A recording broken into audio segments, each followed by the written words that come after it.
तो आइए दोस्तों कुछ इंपॉर्टेंट क्वेश्चंस की बात कर लेते हैं। ये ऐसे क्वेश्चंस हैं जो लगभग सभी गवर्नमेंट एग्जाम्स में पूछे जाते हैं जनरल साइंस में। तो आइए स्टार्ट करते हैं वीडियो।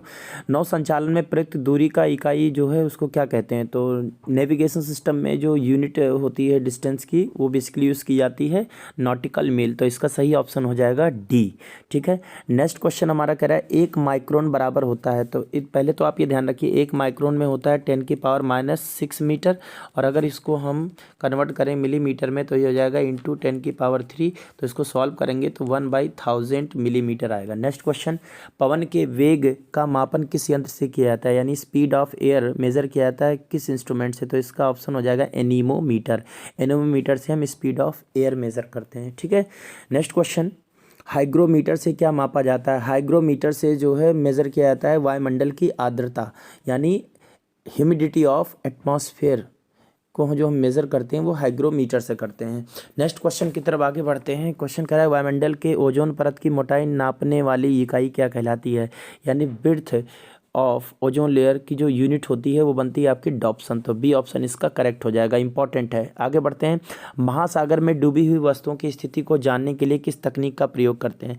तो पिछले वीडियोस में हमने आपको ये बताया था कि distances, large distance, small distance कैसे मेजर करते हैं। तो इसके लिए यूज़ करते हैं sonar system, D option. Next, pyrheliometer का प्रयोग किस लिए किया जाता है? तो पायरहेलियोमीटर का प्रयोग जो यूज़ किया जाता है वो क्या था? सोलर रेडिएशन को नापने के लिए। जो सोलर रेडिएशन है यानी सन की जो रेडिएशन है उसको मेजर करने के लिए हम पायरहेलियोमीटर यूज़ करते हैं। नेक्स्ट क्वेश्चन, साधारणतः बैरोमीटर में प्रयुक्त होता है। तो बैरोमीटर क्या है? तो बैरोमीटर एक डिवाइस है जिससे हम वायुमंडलीय दाब या एटमॉस्फेरिक प्रेशर मेजर करते हैं, एटमॉस्फेरिक प्रेशर, और इसमें यूज़ होता है लिक्विड जिसका नाम है मरकरी यानी पारा। तो डी ऑप्शन करेक्ट हो जाएगा। अगला, 1 हॉर्स पावर में लगभग कितने वाट होते हैं? तो ये भी हर एग्जाम्स के लिए इंपॉर्टेंट होता है, ये क्वेश्चन अक्सर करके पूछा जाता है। तो वैसे आपको पता भी होगा 1 हॉर्स पावर इक्वल टू 746 वाट। तो सी ऑप्शन इसका करेक्ट ऑप्शन हो जाएगा। नेक्स्ट क्वेश्चन की तरफ बढ़ते हैं। अगला क्वेश्चन कह रहा है प्रकाश की तीव्रता को मापने के लिए किस यंत्र का प्रयोग किया जाता है? यानी लाइट की इंटेंसिटी को मेजर करने के लिए यूज़ किया जाता है, वो कौन सा इंस्ट्रूमेंट है? तो ध्यान रखिएगा उस इंस्ट्रूमेंट का नाम है lux meter. Lux meter, D option इसका करेक्ट हो जाएगा। नेक्स्ट क्वेश्चन, रिक्टर पैमाने की तरंग तीव्रता मापने के लिए गणितीय पैमाना है। तो रिक्टर स्केल पर जो मेजर किया जाता है वो भूकंप यानी अर्थक्वेक। अक्सर न्यूज़ में सुनने को मिलता है कि इस जगह इतना रिक्टर स्केल जो रिक्टर मेजर किया गया भूकंप का। तो इसका ऑप्शन हो जाएगा ए। नेक्स्ट क्वेश्चन है हमारा, ऊंचाई को मापने के लिए किस यंत्र का प्रयोग किया जाता है? ऊंचाई यानी हाइट यानी एल्टीट्यूड।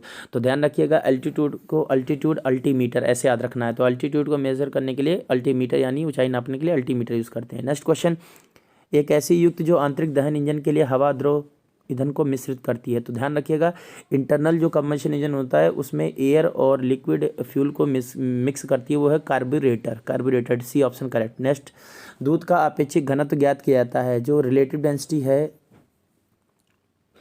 मिल्क की उसको मेज़र किया जाता है किससे? With the help of lactometer. ये भी इंपॉर्टेंट है, आपको पता भी होगा। तो आगे बढ़ते हैं नेक्स्ट क्वेश्चन की तरफ। अगला क्वेश्चन कह रहा है 1 फैथोम इज इक्वल टू, ध्यान रखिएगा fathom is the unit of distance, और एक फैथोम जो होता है वो 6 फीट के इक्वल होता है। रट डालिए इसको, 1 फैथोम इज इक्वल टू 6 फीट, और फैथोम इज द यूनिट ऑफ किसका मात्रक होता है? दूरी का। अगला बढ़ते हैं, what is the unit for measuring the amplitude of sound? यानी ध्वनि का जो आयाम है उसको किस मात्रक में नापते हैं? तो ध्वनि के आयाम को नापने के लिए जो मात्रक यूज़ करते हैं, यूनिट यूज़ करते हैं, उसका नाम है decibel. Decibel. Next question, 1 nanometre is equal to, तो ये मैंने पिछले वीडियोस में इसको बताया था 1 नैनोमीटर में 10⁻⁹ मीटर होता है। 1 nanometre is equal to 10⁻⁹ metre. तो ऐसे क्वेश्चंस भी एग्जाम्स में अक्सर करके पूछ ले आते हैं। तो चलिए आगे बढ़ते हैं नेक्स्ट क्वेश्चन की तरफ। Light year is the measurement of, ये भी हमने पिछले वीडियोज़ में कवर किए हैं। बड़ी डिस्टेंसेस को नापने के लिए कौन सा मेथड है, छोटी डिस्टेंसेस को नापने के लिए कैसे प्रेजेंट करते हैं? तो बड़ी डिस्टेंसेस को नापने के लिए हम यूज़ करते हैं लाइट ईयर, और इसके लिए ऑप्शन हो जाएगा सी, स्टेलर डिस्टेंसेस। ठीक है, आगे बढ़ते हैं।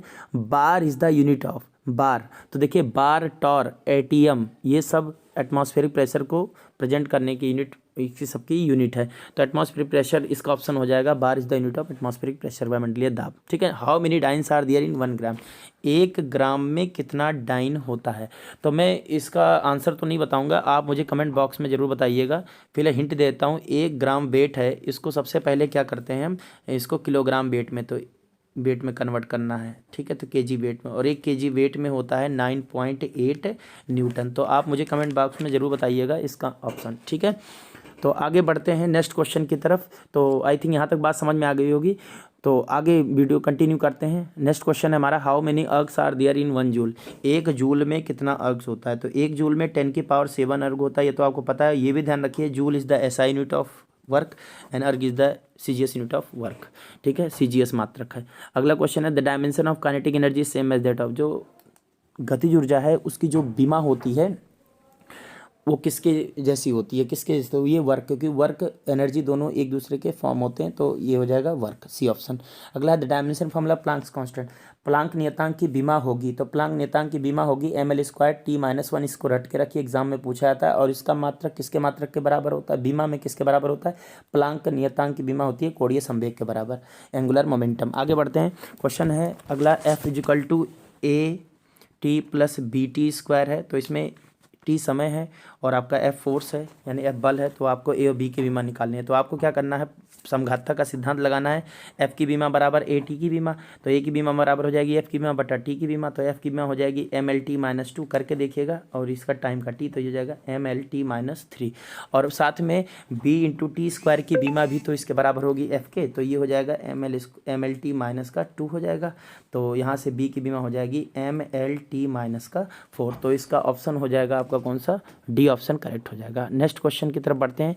अगला क्वेश्चन कह रहा है, the atmospheric pressure is 106 dyne per centimetre. तो ये आपके लिए है, आप इसको कन्वर्ट करके बताइएगा ऐसा यूनिट में, ठीक है, कमेंट सेक्शन में।